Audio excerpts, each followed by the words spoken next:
सलामुअलैकुम। सलामुअलैकुम। सलामुअलैकुम। वालेकुम सलाम। की नाम है अपना? लियाकत अली। कितों आए ने? अज लुधियाने च। अच्छा, ऐसे शहर दे। हाँ जी। ते किन्नियां मज्झां लै के आए ने तुसीं? मज्झां तिन्न दो वेग गई एक खली। अच्छा, मज्झां दो वेगियां एक हैगी आ जेह्ड़ी। हाँ जी। किन्ने दिनां दी सूई होई है? मज्झ है कोई 15 दिनां दी सूई। घर दी है बाहरों खरीदी हुई है? नहीं घर दी है। अच्छा, बाहर दी खरीदी है। दुद्ध किन्ना है एदा कोई अंदाजा दुद्ध है? मां कोल 10 सेर हैं? 10 सेर दो डंगां दा? दोवां डंगां दा।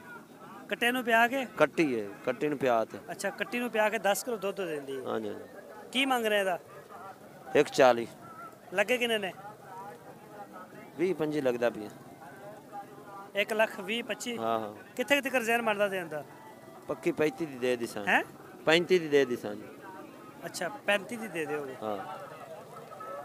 ते नस्ल केड़ी है? नस्ल नीली दी मज्झ है। परे हटो हाँ मड़ा। अच्छा, नीली नीली रावी है। हाँ जी रावी। अच्छा, ते एदी उम्र कितनी है? किनवे सूबे है? पहले ने जोटी मुंह चौगी है। अच्छा, मुंह चौकी जवान है। हाँ सही, चलो ठीक हो गया सर, बड़ी मेहरबानी, शुक्रिया। अस्सलाम वालेकुम। वालेकुम सलाम। उच्ची बोलो मड़ा। हाँ जी वालेकुम सलाम। की नाम है अपना? मोहम्मद नवीद। कितों आए ने सर? डस्के तो। डस्का? बड़ी दूरों आए ने। हाँ। अच्छा, ते किन्नियां लैके आए ने मज्झां? मज्झां असीं 7 लै गए थे।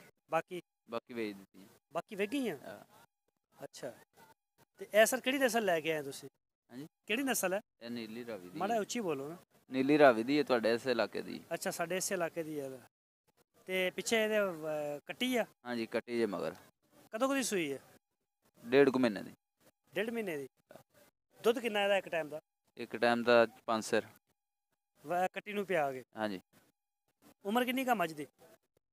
तीसरे सूबे जे। अच्छा, तीसरे सूबे है। ते की डिमांड है एदी? 1.30। 1,30,000? हाँ जी। लग्या किन्ना? लगदा 10 ਲੱਖ 10।